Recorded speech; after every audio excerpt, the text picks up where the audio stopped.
grave tone. Welcome to Grave Tone Podcast, where horror comes to life in every form it takes. I'm Meaghan. I'm Arthur. And I'm stressed. Still? I feel like I'm hot right now. Like I feel like I need to crack a window. But we can't because it's going to make too much weird noise in the background. Not that the cats don't already fucking do that. But it's too cold anyways. I could use the air. Anyway. God, why would you use the air? Because please tell us. Okay, because you're supposed to use that as my segue. Because we are back from seeing Obsession, if the title of the episode didn't give it away. Right. Yep. Whew. Oh my God. Yeah. This is going to be one of those weird episodes where we're like, I have a lot to say, but I don't know how to start talking about There's anything. a lot. The format might just go completely out the window. We're going to try to keep things very vaguely organized. Yeah, vaguely organized. Yeah. Yes, okay. I think that, anyone who's here obviously is aware of the hype that this film has received since it premiered, I think, at TIFF. At TIFF 2025, last year, yeah. At Toronto International Film Festival that would have been September. And then post that, it did quite a few different festivals, was my understanding. I think South by Southwest most recently, it had another showing there. And the hype train has just continued since that point and has never ended. And now we've seen it, and I can kind of understand why. Yeah, honestly. seriously? Yeah. Yeah, the hype is real. Yeah. This is something you need to watch. Like, don't get me wrong. We said that about like Hokum too, and it's true that was also the case. But fucking hell, my God. Yeah. Whew. It's insane. Yeah. Before we get into it, again, we also mention it all the time. Thank you very much for rating. Please do that if you haven't done it yet. It helps a lot. And Gary is digging a grave in your honor. Thank you very much. That's right. Right. So, Obsession. Seriously, I think this was one of the rare movies where, like we spoke about this before, where people are kind of like laughing a little bit. What's the word I'm looking? Uncomfortably? Because they're uncomfortable, yes. Yeah. Mm-hmm. That happened to me. Oh, multiple times. There were a couple of scenes that I was like laughing on because I'm uncomfortable what's happening, but you're also laughing at the same time because there's like no other way to process and there's also the emotions. It's weird. It was interesting because there are so many moments of genuine humor even within that uncomfortable. Like, you're supposed to laugh. When we saw The Mummy and we had commentary about the fact that we were like, I don't know if I'm supposed to think this is funny or not. I knew I was supposed to find it funny when I watched in this one, 100%. Oh my God, yeah. So let me tell you, if this affected me like that, in a sense, you can believe me that this movie is fucked. Yeah. So for people who are unaware, this is a film that was written and directed by a guy named Curry Barker, who I think is 26 years old currently. Genius. Seriously. This man is a genius. He rose to fame to a degree on a YouTube channel that he started with his friend Cooper Tomlinson called That's a Bad Idea.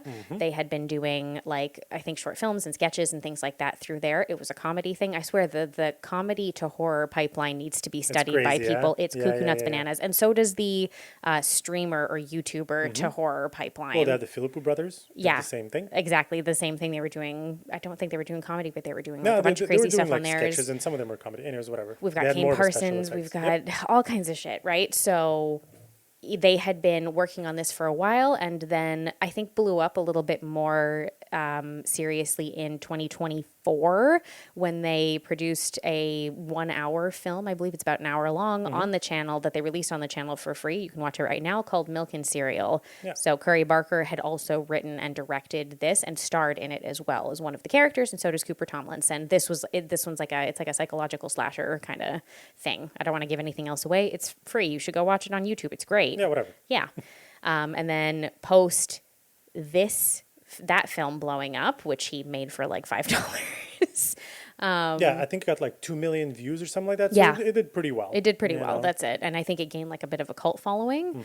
And from there, he was able to get a film deal in order to make what basically turned into Obsession. Yeah. Wow. Which is crazy. Yeah. I'm pretty sure there's a bunch of stuff that happened in between. Oh, I'm sure there's a million things that happen in between. But yeah, so that is kind of like the rise to fame, I guess, for him. The movie, like Meaghan mentioned, premiered at TIFF.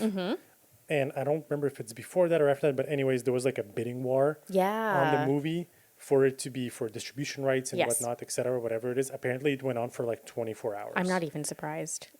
That's how like Yep. intense people really wanted this movie. I can only imagine, and this happens at film festivals a lot, I can only imagine the standing ovation that this movie got at TIFF. Okay, so funny enough that you mentioned this Yeah. because before the movie started, when he was like going on stage, I guess to present it or whatever it is, Yeah. people were chanting his name. Oh, because he Before has gained the a cult movie following. started. Yeah, he had gained a cult following from the YouTube channel, from doing Milk and Cereal. People loved it. And so seeing someone have the opportunity to then transition into working on a project like this must be really exciting for people who are already fans as Yeah, well, right? for sure. Yeah. So, let me do the IMDb synopsis, and we can do that, initial thoughts, digs, cast, and then we can get into the more slightly spoilery stuff when we start talking about things a bit more in detail. Okay. After breaking the mysterious One Wish Willow to win his crush's heart, a hopeless romantic finds himself getting exactly what he asked for, but soon discovers that some desires come at a dark, sinister price. Yo, I want that One Wish Willow. I know. I went on the website to get it because you can get it. They keep selling out. It's fucking sold out all the time. God damn it. I wanted it's to have been- it on our horror shelf. I think it's been at least twice so far that it's sold out. Yeah. Damn it. Hopefully they'll restock again, because I get the feeling that even for people who maybe didn't have this film for whatever reason on their radar, who like don't watch a ton of horror films or were like, man, maybe I'll see it eventually, I get the feeling this is going to blow up. Oh, yeah. Yeah. Oh, for sure. You know how like Talk to Me, I feel, did that. It came out. I know that there was like a following for it, and there were people who were interested in seeing it, but people who didn't already know the Philippou brothers and who they were maybe kind of just went into it being like, well, I don't know, I guess we'll see how this movie is. And then they saw it and they were like, wow, what the fuck? This was incredible. And then it just blew up completely. It blew up, and then they made the hand prop thing that we have. Yeah, we do. Yeah. It's also a pipe. Anyway. Don't mention that. Yeah, I know.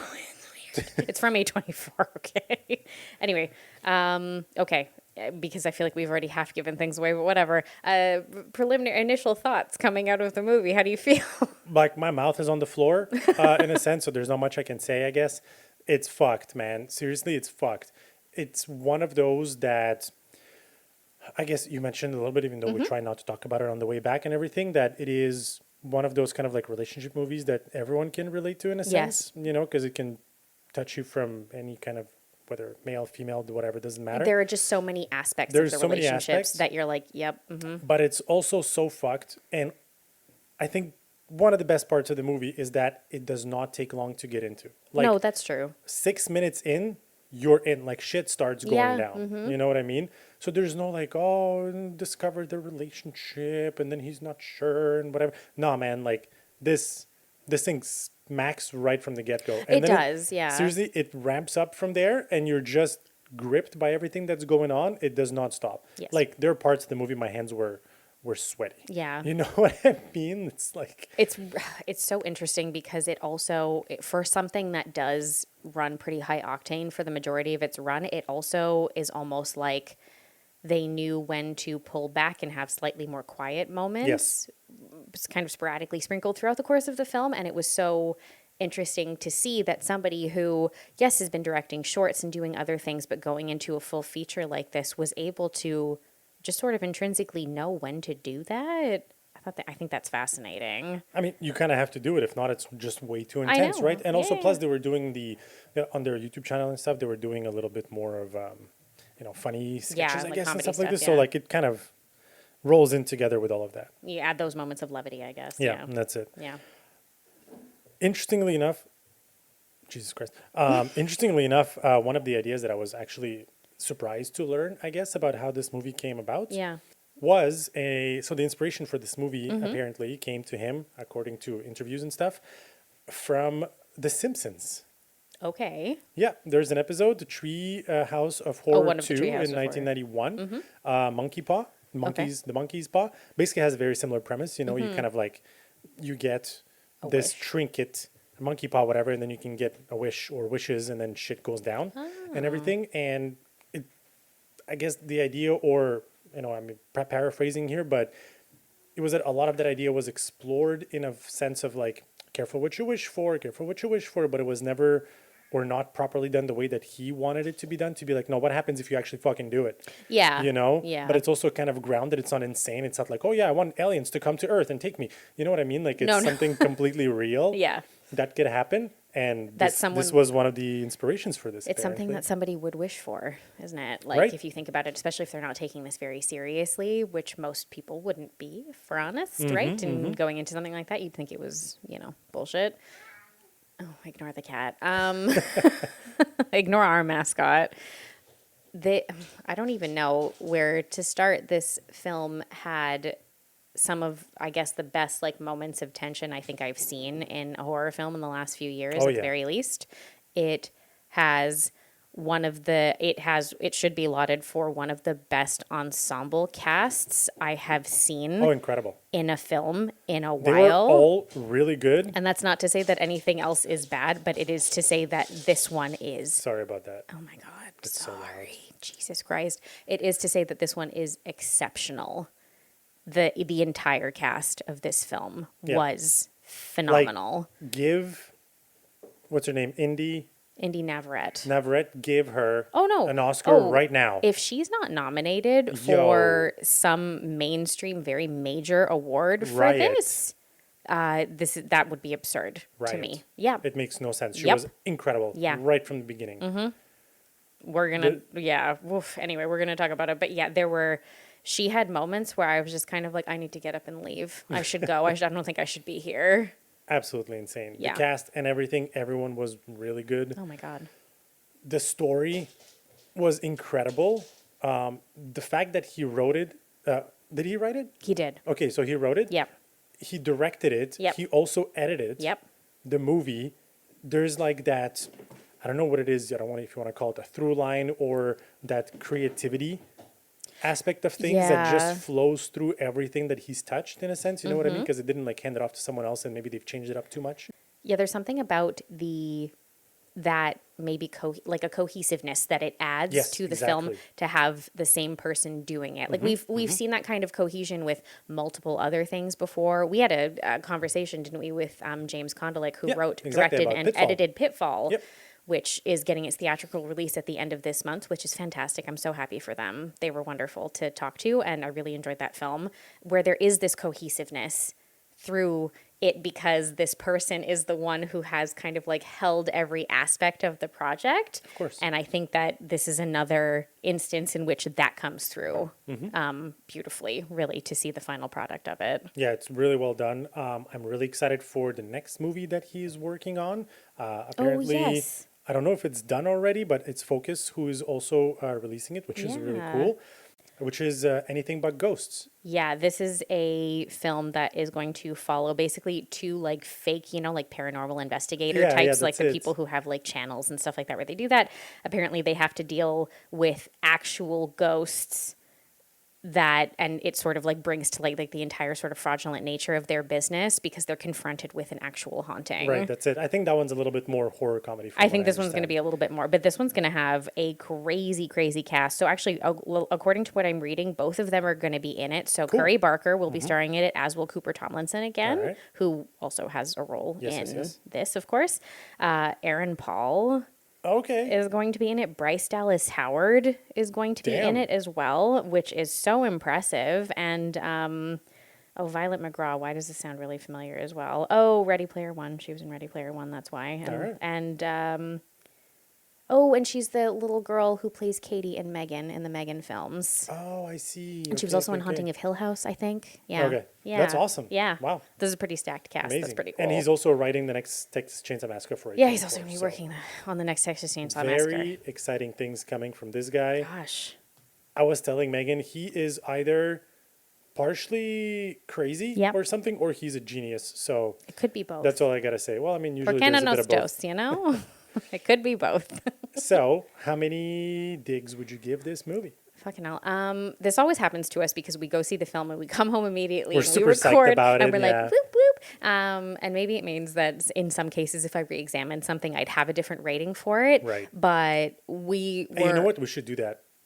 For the 100th episode, we're going to revisit some of the best rated movies and Sure. see if we still feel And the see same if we still about feel it. the Yeah, same way that's about them now. To retcon our ratings because we're terrible.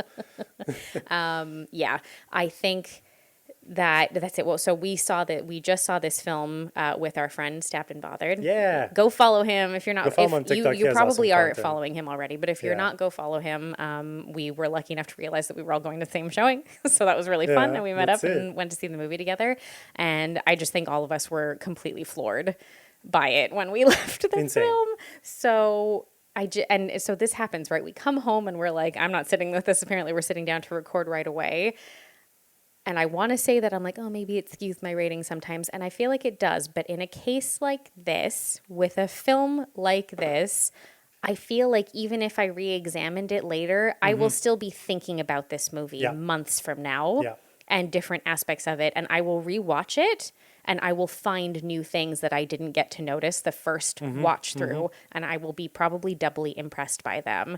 It's really, really hard for me to just be like, this is the 10 out of 10. And I'm, to a degree, it might be, but I can't go under like a 9.5 gigs for this. This movie was incredible. Yeah, I get it. I understand. I personally don't really believe in perfect scores. I don't think anything can have a 10 out of 10.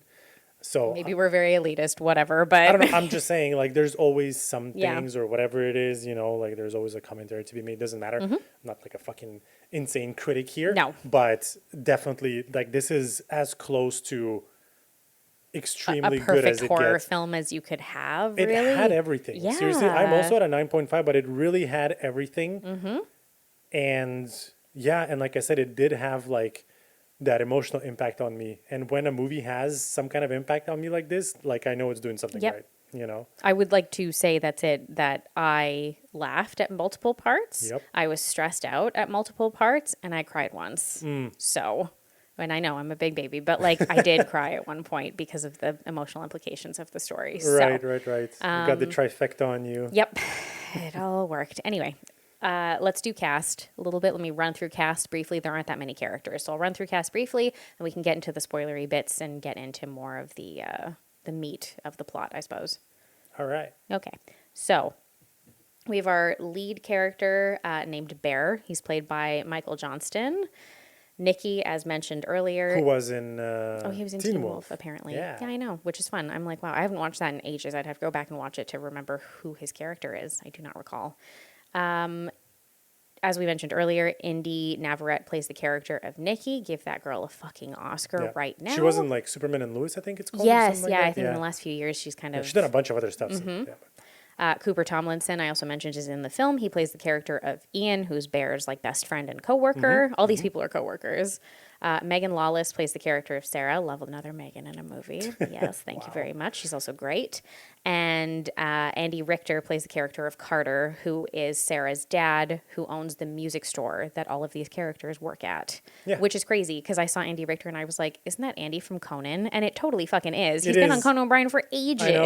It's so crazy. That was so weird. And then we have other side characters, but majorly, that's what we're dealing with cast-wise. Exactly. Yeah. Okay, shall we get into, I guess, spoilery stuff so that we can cover plot points a little bit more? A bit of spoilery stuff in the sense that, we want to talk about certain scenes. Yes. And if you don't want to know about it, come back, please. Please. If not, it's not going to reveal any crazy aspect of the story because you really need to watch this movie. Oh, my God. But, yeah, we just need to discuss certain things. Yes, definitely. All right, Gary, get over here. Let's do some spoilers. You've been warned. Spoilers ahead.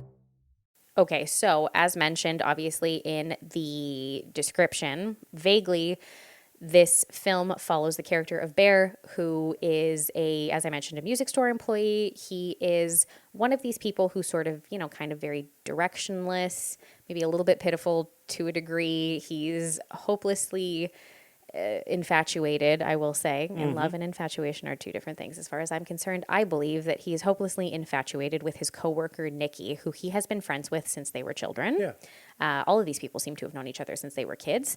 One evening, when searching for a gift for her, he is in one of these little like new agey kooky magic shop types of places, which are so fun. I love places like those. that. Yeah, I was gonna love say. these. No, these are so great. And they're both times that he goes to this store, the employees who are working there are hilarious. Yeah, Both of them are that was- so funny. Yeah. Yeah. And he finds this little trinket called a One Wish Willow, which is one of these little, like, you know, jokey sorts of things. You're supposed to make a wish and you break it. It's like a stick, basically. And you break the stick after you've made the wish, and then allegedly the wish comes true. Whatever. There are all kinds of warnings on the box that indicate that this will actually happen. Okay, but that's like marketing. But gimmick, again, how you know? gimmicky is that, right? And like, it almost feels like a little joke. Like, and it's completely normal. Nobody would ever think of this as being something that's actually true. Yeah, obviously. But after an kind of an uncomfortable conversation between Bear and Nikki, in which she's indicated that, you know, she's giving her 2 weeks notice. She wants to be a writer. She is moving on to other things, and he is stuck in the same place as he has been for a while.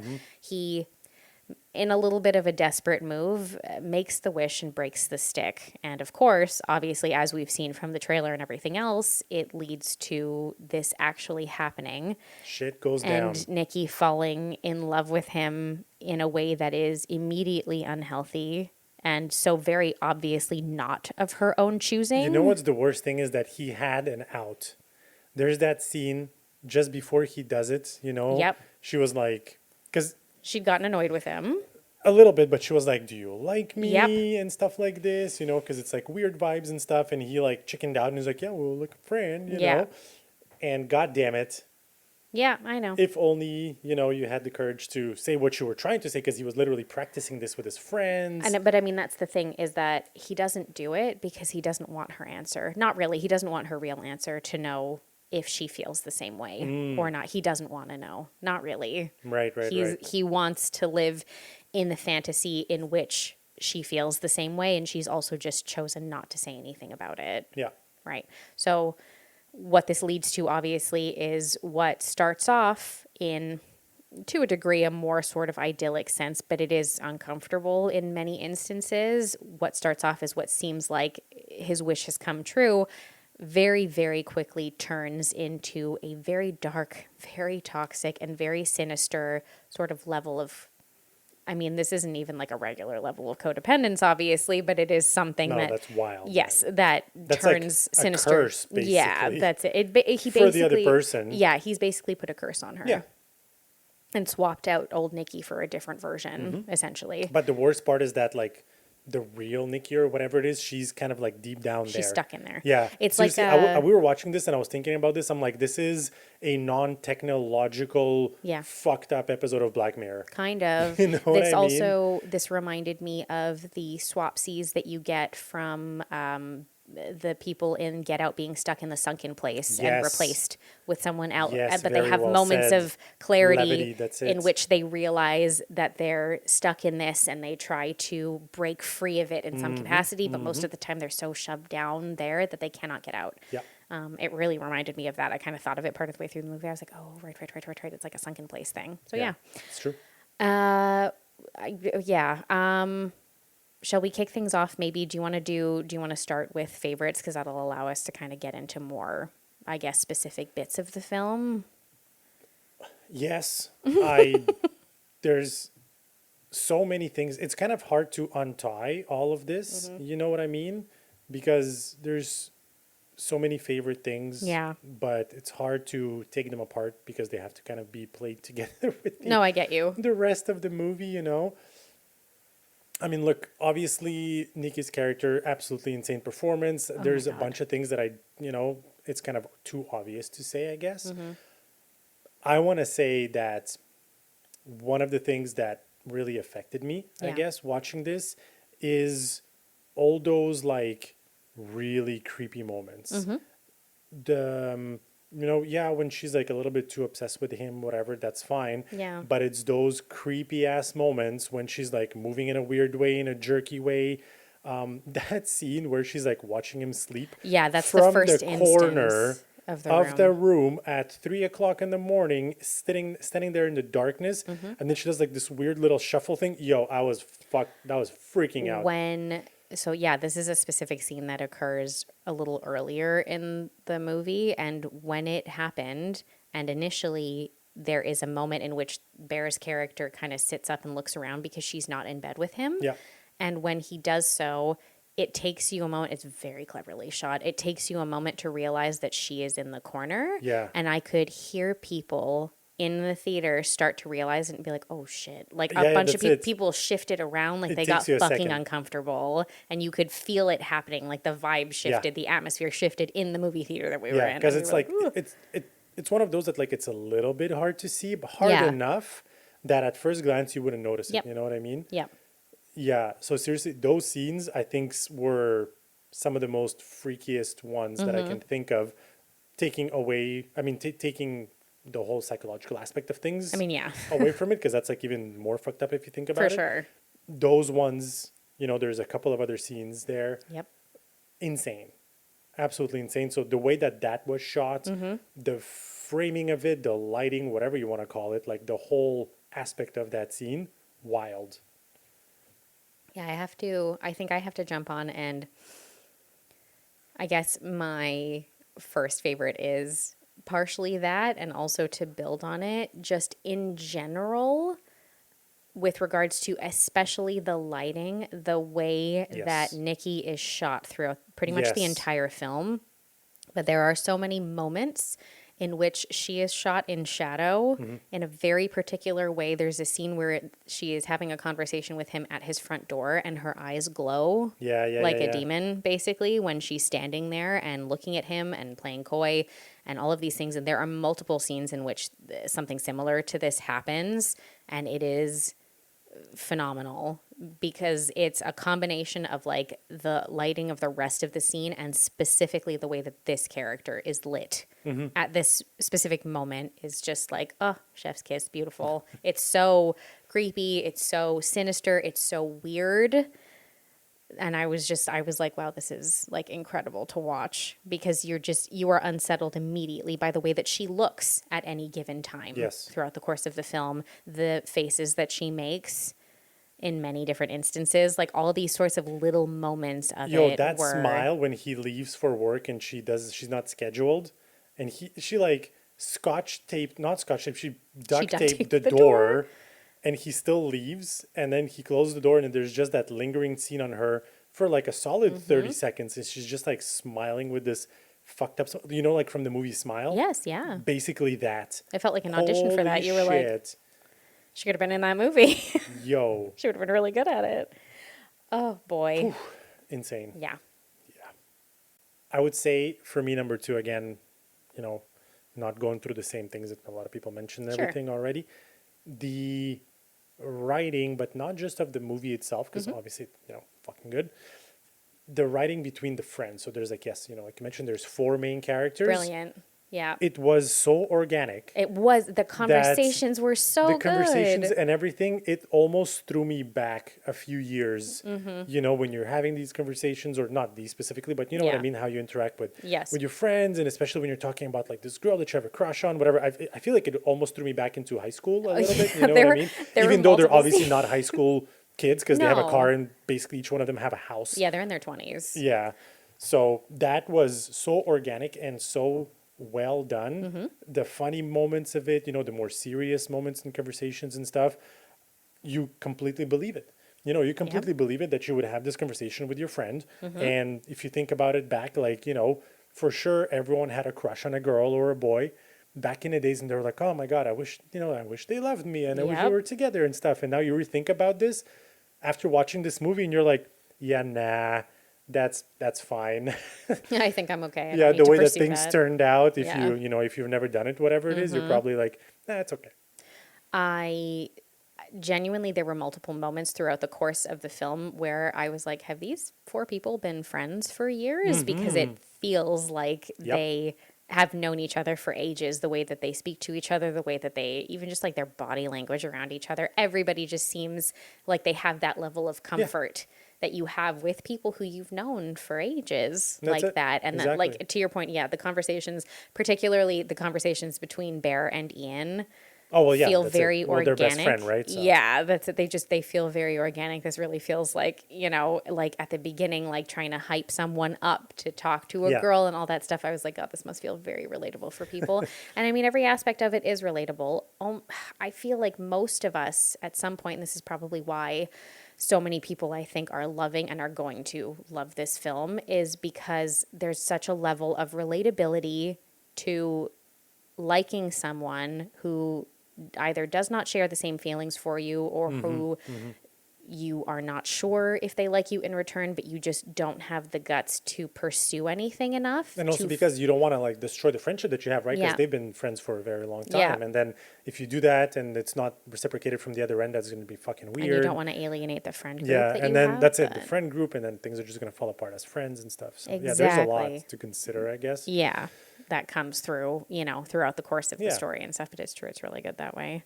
I think my second one is probably, this is really hard to explain, but my second one is probably the fear that I felt, and I guess the level of like emotional turmoil that I found that I was experiencing throughout the course of watching it for Nikki's character specifically, because of the moments in which, like, one, yes, when she tries to break through the essentially like enchantment that is on her Yeah. a few times, but there are a couple of scenes in which she is suffering so much, like psychologically, with not understanding, even in the current form that she's in, how to make him happy.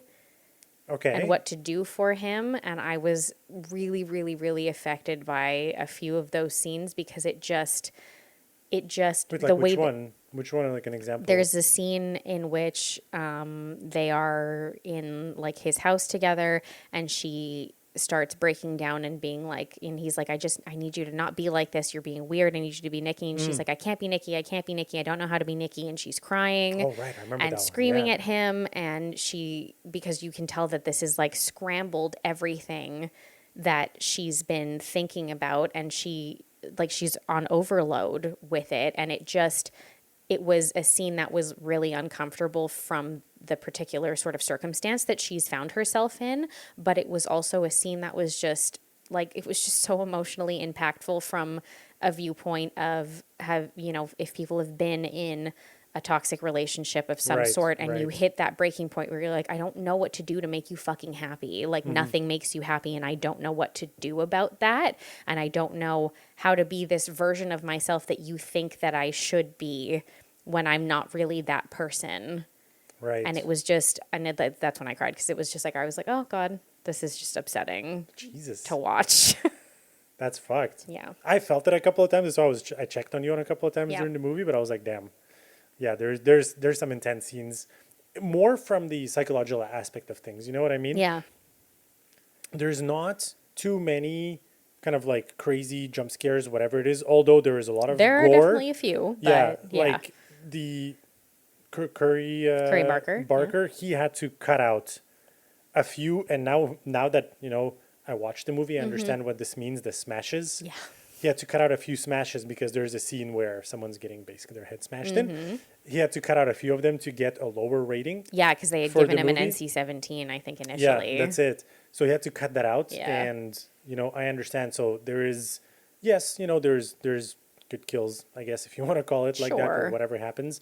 It in the almost feels circumstance. uncomfortable to say that with the kind of movie Yeah, that it is. yeah, that's it. But seriously, the thing that scares you in this movie is the psychological aspect of 100%. things, because holy shit. And it's not even just like within the space of, this person suffering. It's also just because that's it. Again, a lot of it can be a relatability for a lot of people watching it who have been in maybe a very codependent relationship at some point in their life, or who have been in one of these sort of, maybe horrible kind of on again, off again situations where you come back together, you split, you try to make things work, but nobody can make each other happy, or people who have started in a particular place and then have drifted apart in Right. their relationship and no longer feel like they fit together.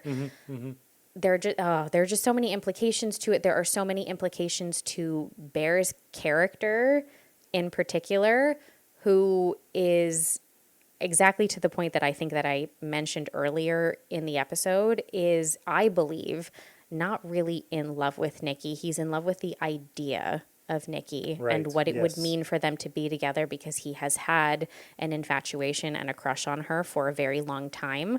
And what you get that's so kind of brilliantly shown throughout later scenes in the film are that his just natural chemistry with Sarah's character is so much more organic than even his conversations with Nikki at the beginning of the film before any of this shit kicks off.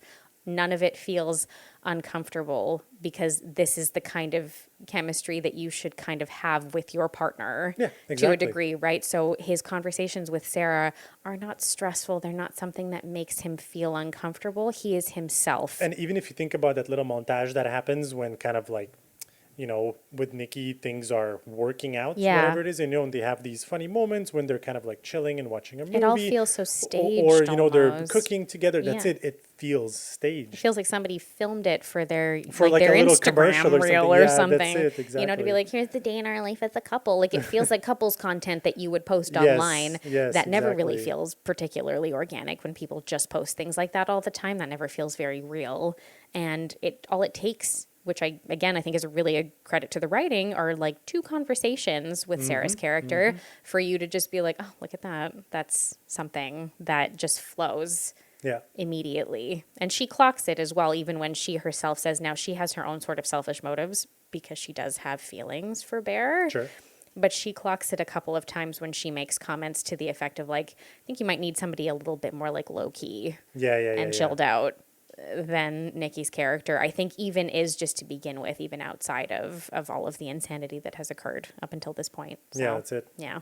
For me, I would say, as a last thing to mention, it is shown, I guess, in the trailer a little bit when he calls the hotline. Yes. The support contact us, whatever it is that is written there for the One Wish Willow, because he wants to undo it. Cancel it. Well, first he just wants to alter it because he's still trying to have his cake and eat it too. Let's be real. Yes, exactly. But then when he realizes that that's not a possibility, and he's like, all right, fine, just cancel it then. Yeah, exactly. So that scene, I want to say, I can't say it's my favorite because I liked the whole movie in general, but that's the thing, is that I feel like it had almost everything that this movie has. You know what I mean?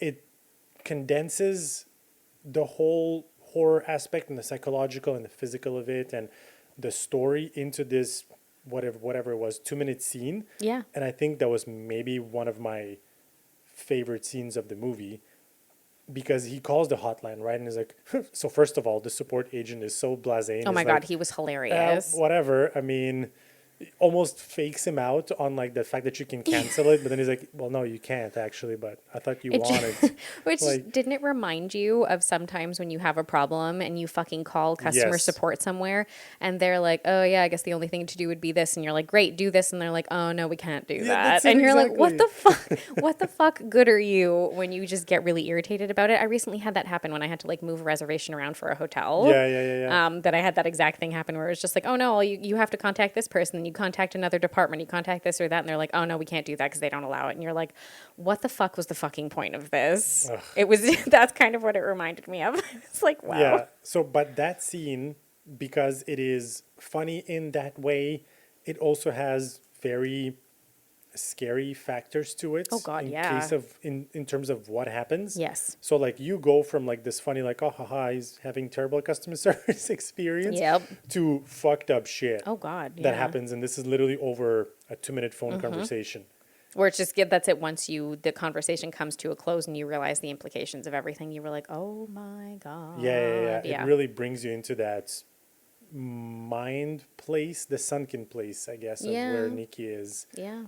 Insane. Yes, and I feel like that movie really tied in, that scene really tied in kind of like what happens. Well, because this customer support agent, whatever the hell he's supposed to be, right, the One Wish Willow guy, is in the deadpan delivery that he gives, is basically pointing out, no, you don't get to just decide now that you don't want this anymore. You did this to her, so you either choose to be ignorant and happy with what you've been given from this, or, you know, the only way for this to end is for you to end. your life to end, basically. Yeah. And then, yeah, sure. Then that'll be fine and she'll be fine at that point. But he's basically just very calmly being like, you did this. Yeah, of course. So. Yeah. Yeah. Insane. Yeah. As I think everybody could probably tell from the trailer when everything came out, this is probably one of the best depictions of be careful what you wish for that I think has ever been put to film. There have been a few, but this one is probably going towards the top of the list. And I think that people are going to be thinking about this film for a very long time after it comes out. Every sort of aspect of it, the relatability of the storyline, the type of writing that, you know, kind of flows very well, the cast, the tension that's built throughout multiple different scenes throughout the course of the film, just everything comes together to make a really, really incredible final product. It all worked together splendidly. Yep. And that's kind of like what makes this so good. Yeah. You know what I mean? 100%.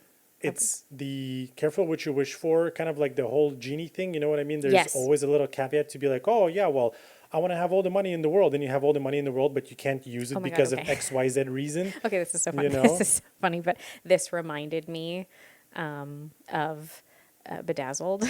Right. Yes, exactly. That's it, because he always he wished for something and then something else would be fucked. The Brendan Fraser version. I'm sorry, I haven't seen the original from like the 60s or the 70s. I'm sorry. There was an original. Yeah, there's an original, so it's actually a remake. But you know, because the way that he phrases the wishes has to be so particular, or it completely fucks him over in some capacity. Yeah. That is kind of what it reminded me of while I was watching it, and I was like, "Oh, this is funny," because it's like the sinister version of Bedazzled. That's exactly it. Yeah, it's exactly that. I mean, we didn't kind of get all the other possible aspects of how could things been phrased. No, because he just says, I wish for her to love me more than anyone in the world. That's it. That's it. But holy shit, that could mean so many bad things. And you just don't go into that thinking about the real implications. And Bear does not. And there are many instances in which you are frustrated with him, and so many instances in which you do feel sympathy for him as well.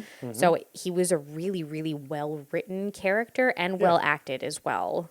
There was it was just incredible to kind of see him vacillate between all of these different sorts of moments that he experiences in the film. Yeah. Exactly. Anyway, I really what else can we say? I don't really think we have a bad thing to say about it, honestly. Wild. Go watch it. Yeah. Goddamn. And I think we're going to be thinking about this movie for a while. And man, oh man, are we getting treated in this month of May, let me tell you. Because so far this month we've gotten Hokum, we've watched At the Place of Ghosts, and now we've had Obsession. So all of this is really ramping me up to see how the rest of this month goes with all the types of releases that we're getting. I'm so looking forward to everything else that we're getting this month. It's one of the craziest months of horror in most recent years. Yeah. I can't think of another one where we've gotten these types of releases this close to one another. This is wild.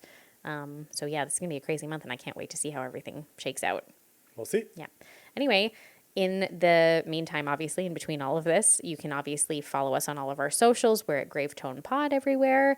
Feel free to check out the website as well at gravetonepod.com. We have a little horror movie picker quiz on there. We're regularly adding some of our top picks to it as well. Right now. Oh, yeah. This one will be on there too. But you can take that little quiz if you're looking for something to watch. Feel free to, keep up with all of that. Episodes are all posted on there as well. Oh my God, what's coming out next week? I don't even remember. Passenger? Doesn't matter. We'll be there. So. There'll be something else coming out that we're going to talk about. So that's really exciting. Hopefully we'll have a little bit of time to drop our interview with Rye Barrett in there somewhere too. I'm hoping before the end of this month. So we're going to do that as well. And we've got a bunch of other stuff that we're kind of lining up too. So until next time, guys, stay scared and stay tuned. Ciao, guys.